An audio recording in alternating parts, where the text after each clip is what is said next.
اب میرے بھائیوں وہ حدیث میں آپ کو ورڈ بائی ورڈ پڑھ کے سناتا ہوں جو بخاری اور مسلم دونوں میں موجود ہے. سورہ التوبہ کی آیت نمبر 118 کے کانٹیکسٹ میں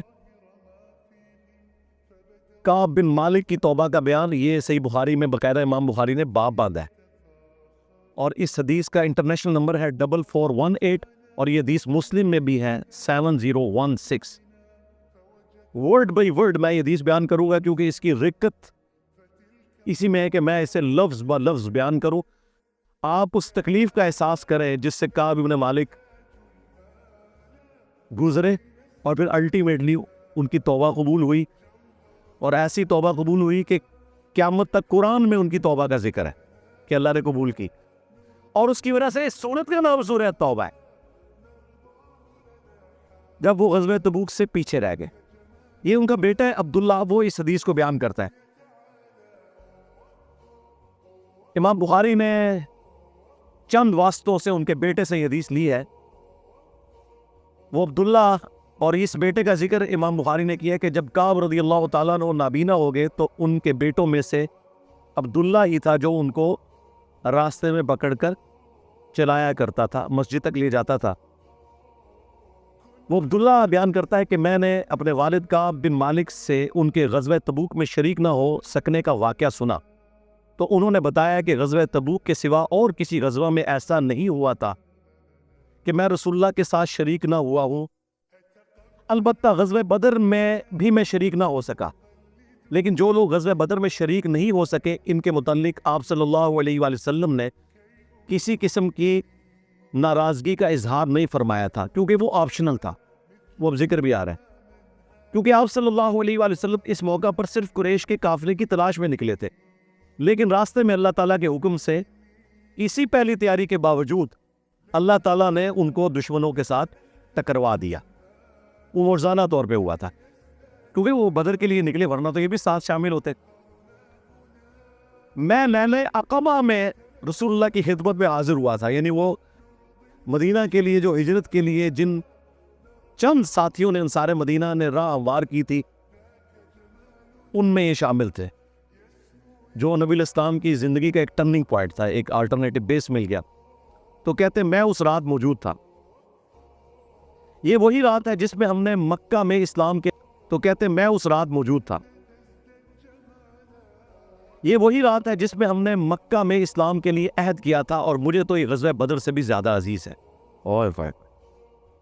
اگرچہ بدر کا لوگوں کی زبانوں پر چرچا زیادہ ہے, میرا واقعہ یہ ہے کہ میں اپنی زندگی میں کبھی اتنا قوی اور اتنا صاحب مال نہیں ہوا تھا جتنا غزوہ تبوک کے موقع پر, جبکہ میں آپ صلی اللہ علیہ وآلہ وسلم کے ساتھ تبوک کے غزوے میں شریک نہ ہو سکا.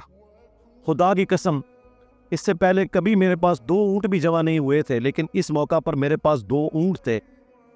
آپ صلی اللہ علیہ وآلہ وسلم جب کسی غزوے کے لیے تشریف لے جاتے تو آپ ذو معنی الفاظ استعمال کیا کرتے تھے, یعنی کوڈ ورڈز جن کے 2 معنی بنتے. وہ بخاری مسلم میں آئے کہ نبی الاسلام کہتے تھے کل ہم مشرق کی طرف جائیں گے, اور صحابہ کہتے ہیں ہم سمجھتے تھے کہ ہم نے مغرب کی طرف جانا ہے تاکہ جو منافقین ہیں وہ ہماری خبر لیک نہ کر سکیں. لیکن غزوہ تبوک وہ موقع تھا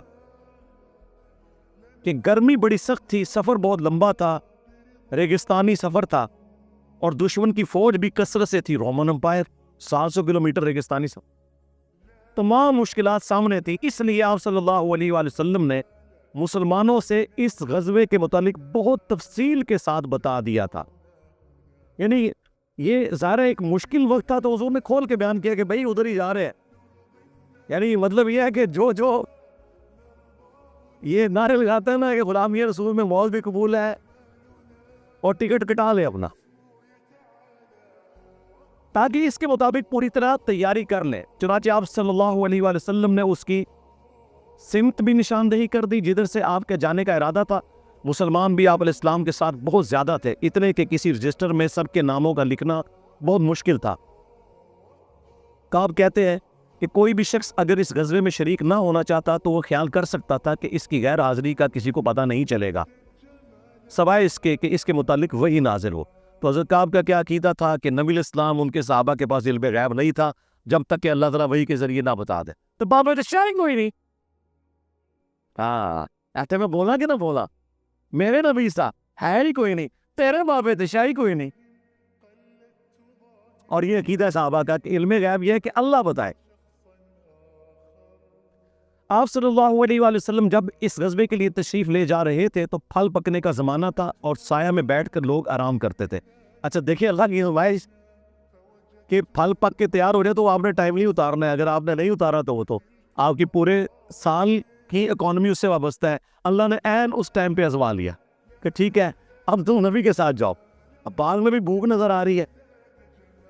کہتے لوگ بیٹھ کے نہ چوراہوں پہ یہی باتیں کرتے تھے. آپ صلی اللہ علیہ وآلہ وسلم بھی تیاریوں میں مصروف تھے اور آپ کے ساتھ مسلمان بھی. لیکن میں روزانہ سوچا کرتا تھا کہ کل سے میں بھی تیاری کروں گا. وہی جو آج کہتے ہیں نہیں کل تو انشاءاللہ داڑھی بھی رکھ لینی ہے, بس میرے بچیوں کے ہاتھ پیلے ہو جائے تو میں تو مسجد میں بیٹھا رہوں گا. یہ وہی چیز ہے, یہ ہر انسان پہ اسے طول عمل کہتے ہیں, لمبی امیدیں لگانا.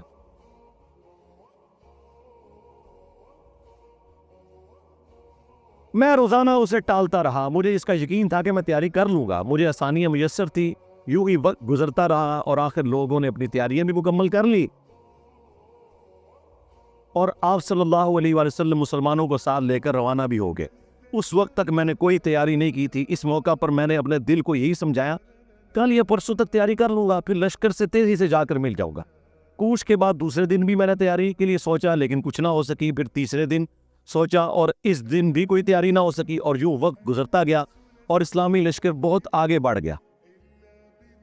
غزوہ میں میرے شرکت کے لیے بات اب دور کی بات ہو گئی اور میں یہی ارادہ کرتا رہا کہ یہاں سے چل کر اب ان تک نہیں پہنچ سکوں گا. تھیندے ٹھیک ہے, کاش میں نے ایسا کر لیا ہوتا لیکن یہ میرے نصیب میں نہیں تھا. اچھا جرم ہو جانے کے بعد آپ یہ کہہ سکتے ہیں میری تقدیر میں یہ لکھا تھا, پہلے نہیں. ہاں وہ تو پھر اللہ پہ آپ بہتان مان دیں گے نا کہ میں نماز اس لیے نہیں پڑھ رہا کہ اللہ نے میرا مقدر کیا کہ میں اگلی نماز نہ پڑھوں نہ. ہاں بعد میں آپ کہہ سکتے ہیں کہ میری تقدیر میں لکھا تھا کہ میں اتنا بدبخت ہوں کہ میں نماز چھوڑوں گا, اور وہ چھوڑوں گا اپنی مرضی سے. اللہ نے تو اپنے علم سے فورس ہی کیا. آپ صلی اللہ علیہ وآلہ وسلم کے تشریف لے جانے کے بعد جب میں باہر نکلتا تو مجھے بڑا دکھ ہوتا, کیونکہ یا تو وہ لوگ نظر آتے تھے جن کے چہروں سے نفاق ٹپکتا تھا. اب پیچھے رہنے والے تو وہ تھے جو ہے ہی منافقین تھے شکلوں سے, ٹھیک ہے, یا پھر وہ لوگ تھے جنہیں اللہ نے معذور اور ضعیف قرار دے کر معاف کر دیا تھا. وہ سورہ توبہ میں 92 نمبر آیت میں گزرا ہے نا کہ وہ لوگ پھر رسول اللہ سے اس حال میں واپس ہوتے ہیں کہ ان کی آنکھیں آنسوؤں سے تر ہوتی ہے کہ نہ حضور انہیں کوئی سواری دے سکتے ہیں, غریب لوگ ہیں. اور وہ لوگ بھی جو مریض ہیں ان کو اللہ تعالیٰ نے اس حوالے سے چھٹکارا دے دیا. آپ صلی اللہ علیہ وآلہ وسلم نے میرے بارے میں کسی سے کچھ نہیں پوچھا, لیکن جب آپ تبوک پر پہنچے تو وہی ایک مجلس میں آپ نے دریافت کیا کہ کعب نے کیا کیا. آپ نظروں میں تو تھا نا, خاص بندے جو ہوتے ہیں وہ نظروں میں تو ہوتے ہیں. یہ تو ایکسپیکٹ ہی نہ کیا جا سکتا کہ مین ٹیم ممبر پیچھے رہ جائے.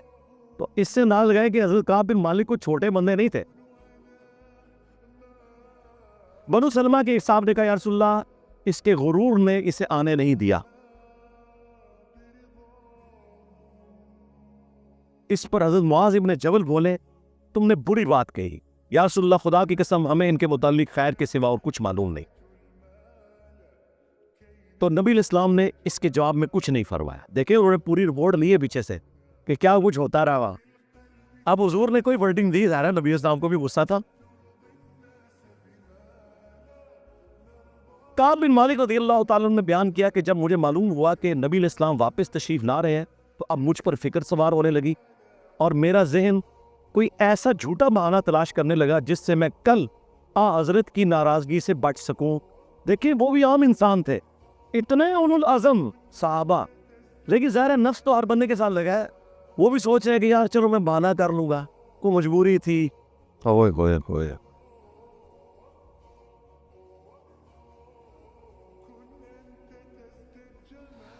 اپنے گھر کے ہر عقل مند آدمی سے اس کے متعلق میں نے مشورہ بھی کی, لیکن جب مجھے معلوم ہوا کہ نبی علیہ السلام مدینے سے بالکل قریب آ چکے ہیں تو غلط خیالات میرے ذہن سے بالکل نکل گئے اور مجھے یقین ہو گیا کہ اس معاملے میں جھوٹ بول کر اپنے آپ کو کسی طرح محفوظ نہیں کر سکتا، چنانچہ میں نے سچی بات کہنے کا پختہ ارادہ کر لیا۔ صبح کے وقت حضرت جب تشریف لائے تو آپ صلی اللہ علیہ وآلہ وسلم جب کسی سفر سے واپس آتے تھے تو آپ کی یہ مبارک عادت تھی کہ پہلے مسجد میں تشریف لے جا کر 2 رکعت نوافل پڑھتے، پھر لوگوں کے ساتھ مجلس میں بیٹھتے۔ جب آپ اس عمل سے فارغ ہو چکے تو آپ کی خدمت میں لوگ آنے لگے جو غزوہ میں شریک نہیں ہوئے تھے، اور قسم کھا کھا کر اپنے عذر بیان کرنے لگے، اور ایسے لوگوں کی تعداد 80 کے قریب تھی، یعنی 80 لوگ ایسے تھے جو جھوٹے بہانے لگا رہے تھے۔ آپ صلی اللہ علیہ وآلہ وسلم نے ان کے ظاہر کو قبول فرما لیا اور ان سے دوبارہ سے عہد بھی لے لیا، ان کے لیے دعائے مغفرت بھی کی۔ دیکھو جی، آپ لوگ تو کہتے ہیں کہ بزرگ دعا کر دے، حضور نے بھی دعائے مغفرت کر دی ہے، لیکن اللہ نے کراس بھیر دیا ہے۔ ہاں، یہ ذہن میں رکھیں، آپ نے وعدہ بھی قبول کر لیا، دوبارہ سے بیعت بھی کر لی، چلو تجدید عہد بھی ہو گیا جی، اگر بیعت ٹوٹ گئی تو دوبارہ ہو گئی، اور دعا بھی کر دی، اور ان کے باطن کو اللہ کے سپرد کر دیا۔ کیا بات ہے جی، یہ میں نے نبی کا ہی ذکر ہے جی، شکلوں سے بھی پہچان لیا ہے، صحابہ اگر پہچان ہے تو باطن کا معاملہ اللہ جانے، اس کے بندے جانے۔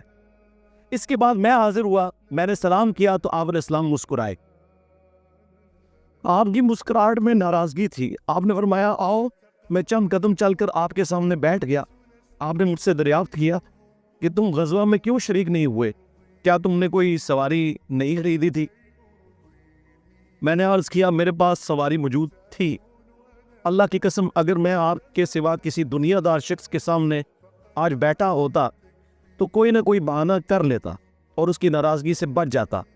مجھے خوبصورتی کے ساتھ گفتگو کا سلیقہ بھی معلوم ہے، لیکن اللہ کی قسم مجھے یقین ہے کہ اگر آج میں آپ کے سامنے کوئی جھوٹا بہانہ کر بھی دوں اور آپ راضی بھی ہو جائیں تو بہت جلد اللہ تعالیٰ آپ کو مجھ سے ناراض کر دے گا، کیونکہ میں بظاہر تو بہانہ کروں گا لیکن اللہ تو وہی کے ذریعے آپ کو بتا دے گا یہ جھوٹ بول رہا ہے۔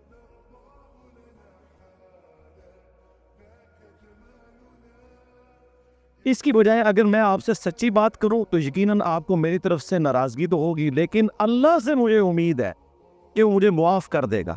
خدا کی قسم مجھے کوئی عذر نہیں تھا، اللہ کی قسم اس وقت سے پہلے میں کبھی اتنا آسودہ حال نہیں تھا، اور پھر بھی میں آپ کے ساتھ شریک نہ ہو سکا۔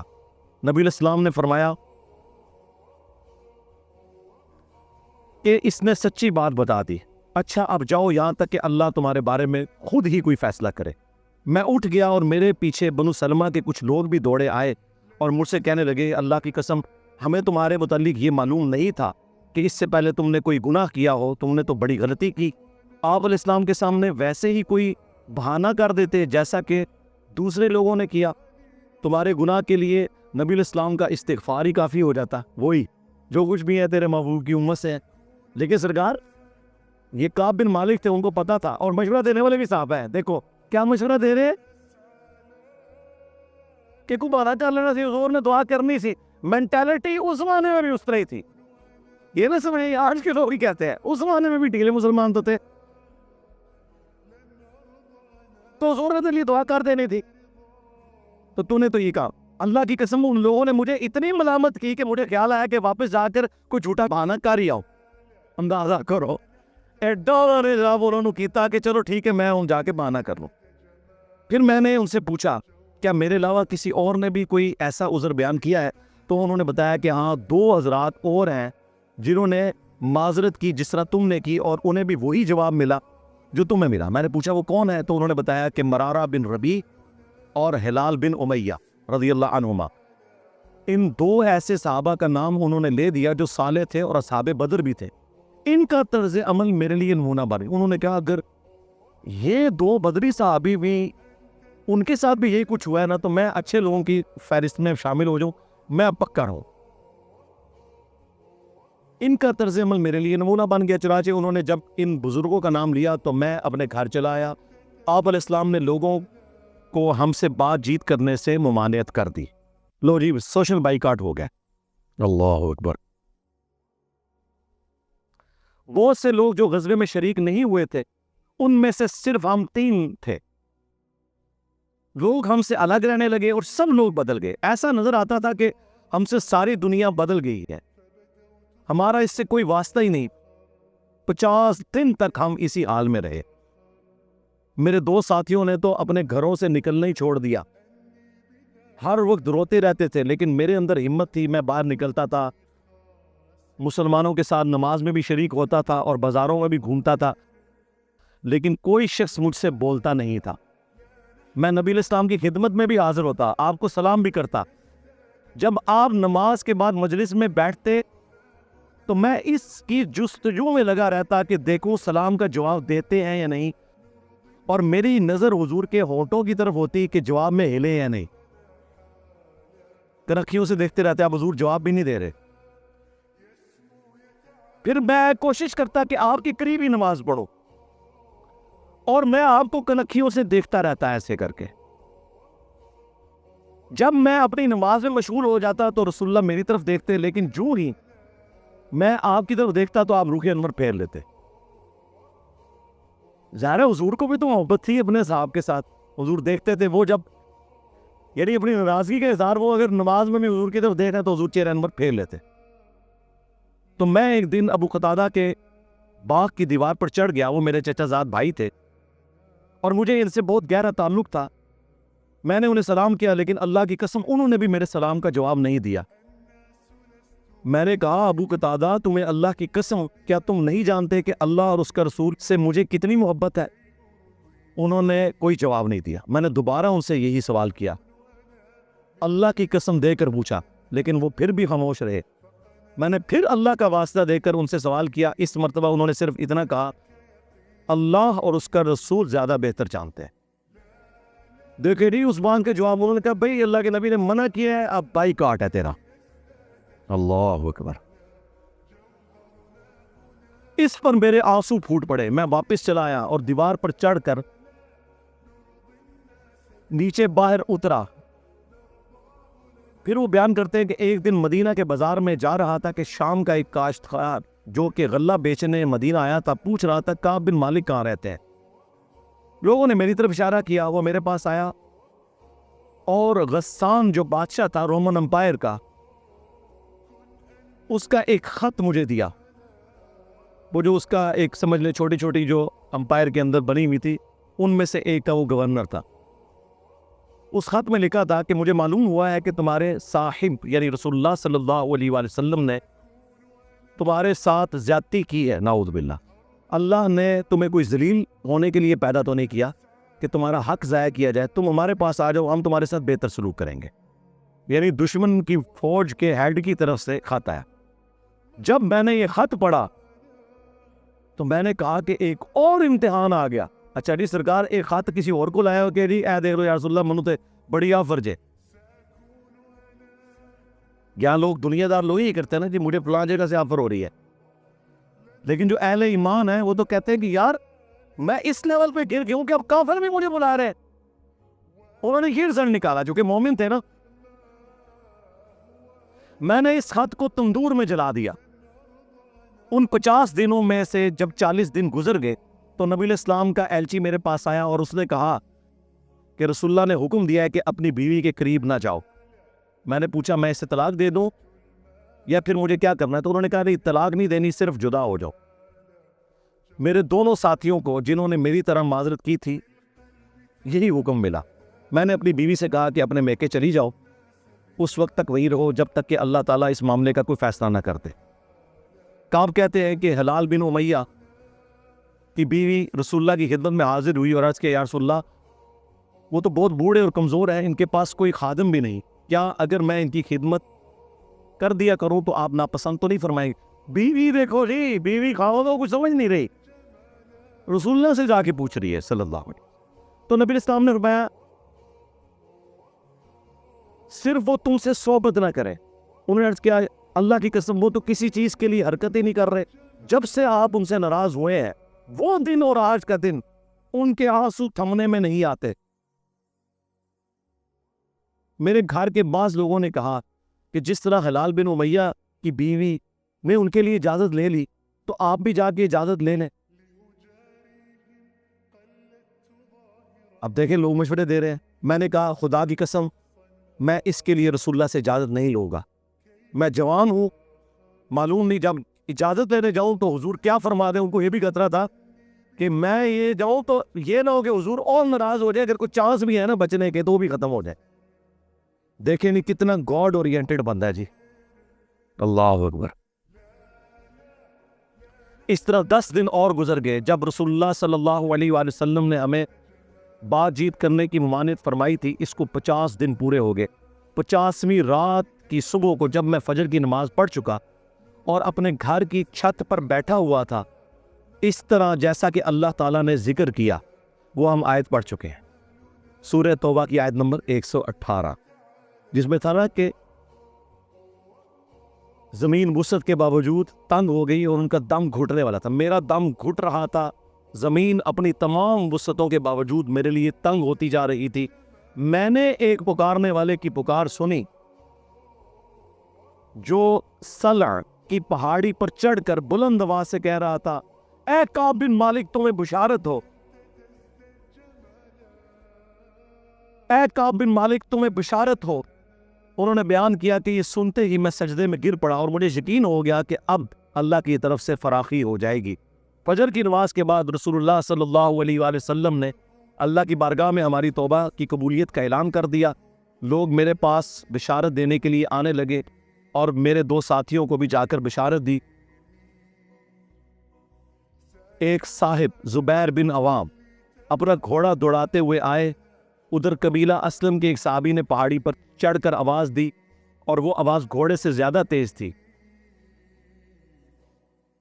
جن صحابی نے پہاڑی سے آواز دی تھی، جب وہ میرے پاس بشارت دینے آئے تو میں نے اپنے دونوں کپڑے اتار کر بشارت کی خوشی میں انہیں دے دیے. اللہ کی قسم اس وقت ان 2 کپڑوں کے سوا دینے کے لیے میرے پاس اور کچھ نہ تھا. پھر میں نے ابو قتادہ سے 2 کپڑے ادھارے مانگے اور رسول اللہ کی خدمت میں حاضر ہوا. جوگ در جوگ لوگ مجھ سے ملاقات کرتے جا رہے تھے اور مجھے توبہ کی قبولیت پر بشارت دیتے جا رہے تھے. اللہ کی بارگاہ میں توبہ کی قبولیت مبارک ہو. کعب رضی اللہ تعالیٰ عنہ بیان کرتے ہیں کہ آخر میں مسجد میں داخل ہوا تو رسول اللہ صلی اللہ علیہ وآلہ وسلم تشریف رکھتے تھے. چاروں طرف صحابہ کا مجمع تھا. طلحہ بن عبید اللہ دوڑ کر میری طرف آئے اور مجھ سے مصافحہ کیا اور مبارکباد دی. اللہ کی قسم وہاں موجود مہاجرین میں سے کوئی شخص بھی میرے آنے پر کھڑا نہ ہوا. طلحہ رضی اللہ تعالیٰ عنہ کا یہ احسان میں کبھی نہیں بھولوں گا کہ انہوں نے کھڑے ہو کر میرا استقبال کیا. جب میں نے رسول اللہ کو سلام کیا تو آپ علیہ السلام کا چہرہ مبارک خوشی اور مسرت سے دمک اٹھا. اس مبارک دن کے لیے تمہیں بشارت ہو، اس مبارک دن کے لیے تمہیں بشارت ہو جو تمہاری عمر کا سب سے مبارک دن ہے. واقعی جی اس سے بڑی کوئی مبارک بات نہیں ہو سکتی کسی شخص کے لیے کہ اللہ تعالیٰ اس کی توبہ کی اناؤنسمنٹ کرتے اور پھر قیامت تک قرآن میں وہ آیات پڑھی جائے. انہوں نے بیان کیا کہ میں نے عرض کیا یا رسول اللہ یہ بشارت آپ کی طرف سے ہے یا اللہ کی طرف سے؟ فرمایا نہیں، اللہ کی طرف سے. اور نبی علیہ السلام جب کسی بات پر خوش ہوتے تو چہرہ مبارک روشن ہو جاتا تھا، ایسے جیسے چاند کا ٹکڑا ہو. آپ کی مسرت ہم چہرہ مبارک سے سمجھ جاتے تھے. پھر جب میں آپ کے سامنے بیٹھ گیا تو عرض کیا یا رسول اللہ اپنی توبہ کی قبولیت کی خوشی میں اپنا مال اللہ اور اس کے رسول کی راہ میں صدقہ کر دوں؟ آپ نے فرمایا لیکن کچھ مال اپنے پاس رکھ لو، یہ زیادہ بہتر ہے. میں نے عرض کیا کہ پھر میں خیبر کا حصہ اپنے پاس رکھ لیتا ہوں. پھر میں نے عرض کیا یا رسول اللہ نے مجھے سچ بولنے کی وجہ سے نجات دی. اب میں اپنی توبہ کی قبولیت کی خوشی میں آپ سے یہ وعدہ کرتا ہوں کہ جب تک زندہ رہوں گا سچ کے سوا کوئی بات زبان پر نہیں لاؤں گا. بس اللہ کی قسم جب سے میں نے رسول اللہ کے سامنے یہ عہد کیا صلی اللہ علیہ وآلہ وسلم، میں کسی ایسے مسلمان کو نہیں جانتا کہ جسے اللہ نے سچ بولنے کی وجہ سے اتنا نوازا ہو جتنی نوازشات مجھ پر کی سچ بولنے کی وجہ سے. جب سے میں نے نبی علیہ السلام کے سامنے یہ عہد کیا پھر آج تک میں نے کبھی جھوٹ بولنے کا ارادہ بھی نہیں کیا، اور مجھے امید ہے کہ اللہ تعالیٰ باقی زندگی بھی مجھے اس سے محفوظ رکھے گا.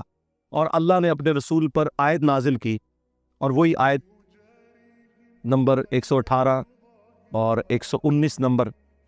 یقیناً اللہ تعالیٰ نے نبی، مہاجرین اور انصار کی توبہ قبول کی، اور پھر وَكُونُوا مَعَ الصَّادِقِينَ تک خدا کی قسم اللہ تعالیٰ کی طرف سے اسلام کے لیے ہدایت کے بعد میری نظر میں رسول اللہ کے سامنے سچ بولنے سے بڑھ کر اللہ کا مجھ پر کوئی اور انعام نہیں ہوا کہ میں نے جھوٹ نہیں بولا اور اس طرح اپنے آپ کو ہلاکت سے بچا لیا۔ جیسا کہ جھوٹ بولنے والے ہلاک ہوئے، نزول وحی کے زمانے میں جھوٹ بولنے والوں پر اللہ تعالیٰ نے اتنی شدید وعید فرمائی جتنی شدید وعید کسی اور کے لیے نہیں تھی۔